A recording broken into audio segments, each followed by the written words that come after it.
আমরা চেয়েছিলাম একটি শান্তিপূর্ণ আন্দোলন, এর জন্য আমরা জগন্নাথ বিশ্ববিদ্যালয় থেকে বেরো হয়েছিলাম শান্তিপূর্ণ আন্দোলন নিয়েই, কিন্তু আমাদের উপর অতর্কিত হামলা চালানো হয়, যার জন্য আমরা মোটে প্রস্তুত ছিলাম না। আমাদের যদি জগন্নাথের ছেলেমেয়ের গায়ে শুধু হাত তোলা হতো তাহলে হয়তো ব্যাপারটা আমরা খুবই সহজভাবে নিতাম, কেননা আমরা রক্ত দিতে সবসময় প্রস্তুত। আমরা সেই জুলাই থেকে আরও বেশি অগ্রাধিকার পেয়েছি এই ব্যাপারে, কিন্তু আমরা দেখতে পাই যে তারা টিচারদেরও ছাড় দেননি, তাদেরও রক্তাক্ত করেছেন। এর জন্য আমরা খুবই দুঃখ প্রকাশ করছি এবং ব্যথিত।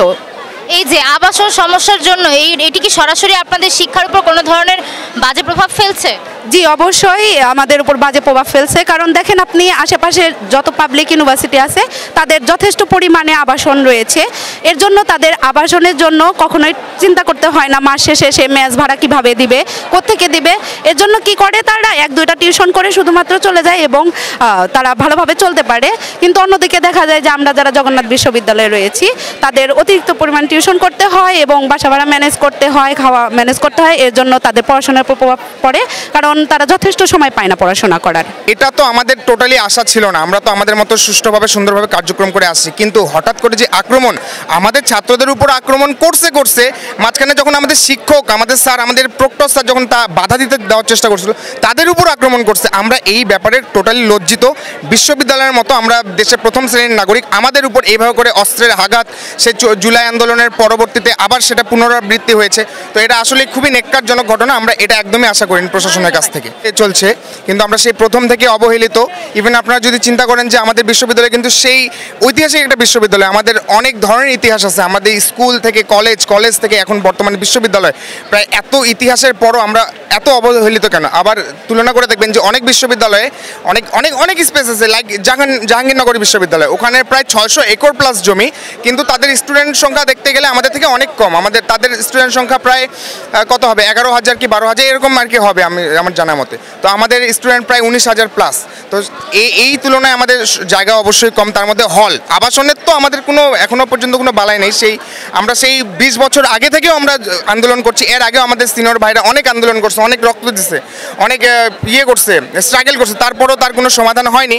তো আমরা যেহেতু এক পর্যায়ে আমরা হলের জন্য নেমেছি, রাস্তায় যেহেতু নেমে পড়ছি যে একবারে আমরা আন্দোলনটা একদম সমাধান করে তারপর বাসায় যাব এবং আমাদের যত সমস্যা আছে সব সমস্যা যেন সমাধান হয় এটা প্রত্যাশা করে আমরা এখন আপাতত অবস্থান করছি। আর আপাতত আমাদের যতক্ষণ না সমাধান না দেওয়া হবে ততক্ষণ আমরা এখানে অবস্থান করব। ভালো নাই, ভালো থাকতে চাইছিলাম কিন্তু ভালো নাই। কালকে যেভাবে আমাদের টিচারদের উপর হামলা হয়েছে, আমাদের উপর, আমার ভাইদের, ছোট ভাইদের, বোনদের উপর, তারপর আসলে ভালো থাকা যায় না। আমি ভূমি ব্যবস্থাপনা ও আইন ডিপার্টমেন্ট, আমার মাস্টার্স স্টুডেন্ট আর কি, অনার্স শেষ হয়েছে রিসেন্টলি। আন্দোলন কখন থেকে শুরু হয়েছে? আসলে টেকনিক্যালি দেখা যাইতেছে যে কালকে আমরা রাজপথে আসছি, কিন্তু এই আন্দোলন শুধু কালকের বা আজকের না, এটা অনেক আগের আন্দোলন। আমরা বিভিন্ন সরকারের সময় আন্দোলন করছি, একের পর এক সবাই আশ্বাস দিয়ে গেছে, কিন্তু কোনো বাস্তবায়ন হয় নাই। এবং কালকের এই আন্দোলনের আগেও ইউজিসির সাথে আমাদের যতগুলো ছাত্র দলের থেকে শুরু করে শিবির, সব ছাত্র সংগঠনের প্রধানরা, তারপর আমাদের বিসি স্যার সবাই মিটিং করছেন, কিন্তু কোনো আশানুরূপ কোনো বক্তব্য বা কোনো কিছু আমরা শুনি নাই, যার জন্য বাধ্য হয়ে কালকে দুপুর 11, আমরা আগেই তো ঘোষণা দিছিলাম যে আমরা যমুনা আসবো, তো এই তো কালকে আসছি। কিন্তু এই আন্দোলন আসলে কালকে দেখা গেলেও এই আন্দোলন কালকের না, এই আন্দোলন 20 বছরের, আমাদের জগন্নাথ প্রতিষ্ঠার পর থেকেই। আপনারা যে 3টি বিষয় নিয়ে এসেছেন, মূলত আপনাদের যে দাবি দেওয়া যে 3টি বিষয়ের উপর ভিত্তি করে করা হয়েছে সেই বিষয়গুলো জানাবেন। আমাদের প্রথম দাবি 2025-26 অর্থ বছর থেকে আমাদের আবাসন ভাতা, এখন আবাসন তো একদিনে দেওয়া সম্ভব না, আমরা জানি। আসলে একদিনে দিতে হতো না যদি সবাই নিজের দায়িত্বটা ঠিকমতো পালন করতো, যেহেতু হয় নাই সেহেতু আমরা চাই যে আমাদের অন্তত 70% স্টুডেন্টকে আবাসিক ভাতা দেওয়া হোক, আর যত দ্রুত সম্ভব হল তৈরি হবে। আমাদের সেকেন্ড দাবি যেটা ছিল যে 2025-26 অর্থ বছর আমাদের যে প্রস্তাবিত বাজেট, এই অর্থ বছরের জন্য 305 কোটি টাকা, কিন্তু সেটা কাটছাট করা হয়েছে, আমরা জানি।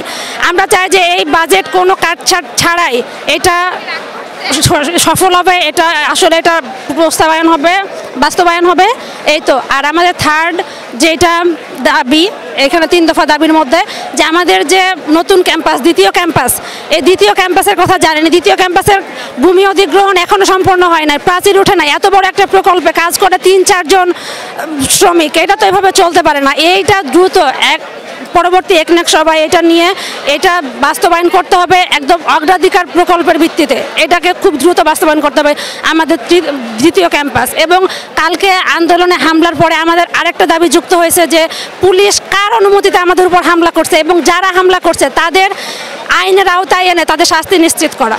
এই 4টা দাবি আমাদের। মূলত একটা বিশ্ববিদ্যালয়ে তার সব ধরনের কোয়ালিটি থাকার পরেও কেন সে বঞ্চিত হবে? আমাদের গবেষণায়, শিক্ষায়, ডিপার্টমেন্টে কোনো কিছুর তো সমস্যা নাই, আমাদের পর্যাপ্ত ক্লাসরুম নাই, আমাদের আবাসন নাই, কেন থাকবে না?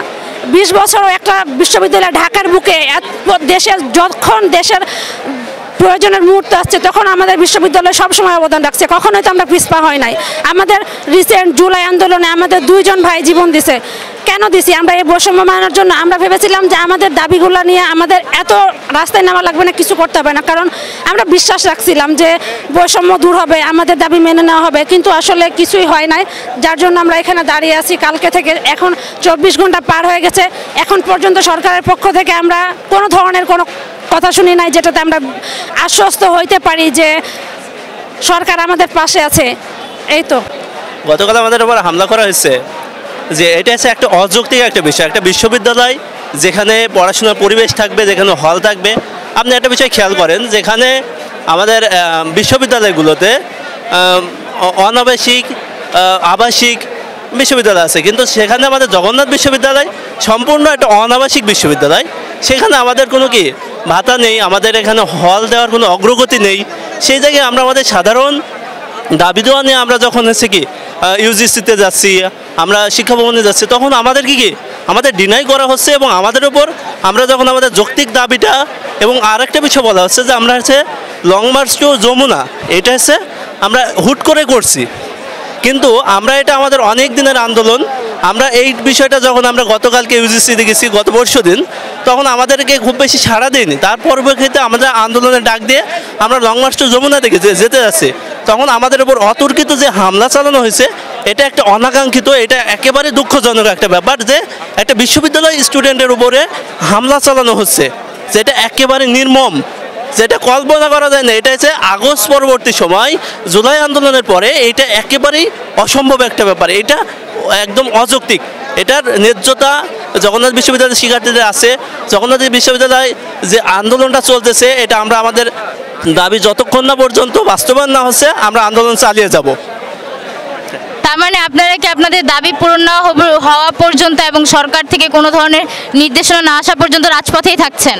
দেখেন, জগন্নাথ বিশ্ববিদ্যালয় আমাদের প্রথম থেকে আন্দোলন নির্ভর একটা বিশ্ববিদ্যালয়। আমরা এখানে যতবারই এসেছি আমরা হচ্ছে আশ্বাস পাই, সেটার বাস্তবায়ন হয় না। তাহলে আমরা যখন এখান থেকে আশ্বাস নিয়ে কোনো রকম যদি কথা শুনে যদি আমরা আন্দোলনটাকে উইথড্র করে নিই, পরবর্তী বিগত বারের মতো যাতে আমাদের মূলা ঝুলাই দেওয়া হবে না, এটার নিশ্চয়তা কি। তাই আমরা এই মুহূর্তে আমাদের দেওয়ালে পিঠ থেকে গেছে, আমাদের আর বিকল্প কোনো ওয়ে নাই। সেই হিসাবে আমরা আমাদের যৌক্তিক আন্দোলনের যে দাবিটা, এটা যৌক্তিক সেহেতু আমরা এটা বাস্তবায়ন যোগ্য আন্দোলন, যেহেতু আমরা এটা বাস্তবায়ন করেই রাজপথ থেকে আমরা আমাদের ক্যাম্পাসে ফিরবো, আমরা ক্লাস করব। আমরা আসছি জগন্নাথ বিশ্ববিদ্যালয় থেকে 3টা দাবি নিয়ে, আপনারা ইতিমধ্যেই জেনে ফেলেছেন। তো আমরা গতকাল থেকে অবস্থান করছি, আজ অবধিও আমরা প্রশাসনের কোনো ধরনের কোনো তৎপরতা দেখছি না। এমনকি তারা আমাদের শুধু আশ্বাসই দিয়ে যাচ্ছেন। তবে কালকে আশ্বাস দিতে এসে একটা অনাকাঙ্ক্ষিত ঘটনার জন্য আমাদেরকে নিয়ে প্রচুর পরিমাণে ট্রোল করা হয়েছে, এবং তাদেরকে আমরা পাশে পাইনি, ইন্টারিম সরকারকে, যাদেরকে মূলত আমরা ক্ষমতায় বসিয়েছি। তো এটার জন্য আমরা খুবই দুঃখিত।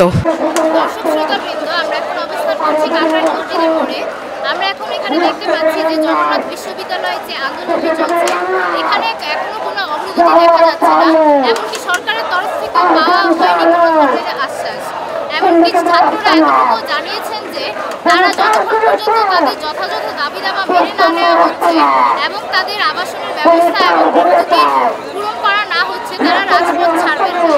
আমরা আছি জগন্নাথ বিশ্ববিদ্যালয়ের আন্দোলনে রাজপথে, নিউজ 21 থেকে মিম। আবার দেখা হচ্ছে এখানে যতক্ষণ পর্যন্ত দাবি দাবা মেনে নেওয়া না হচ্ছে।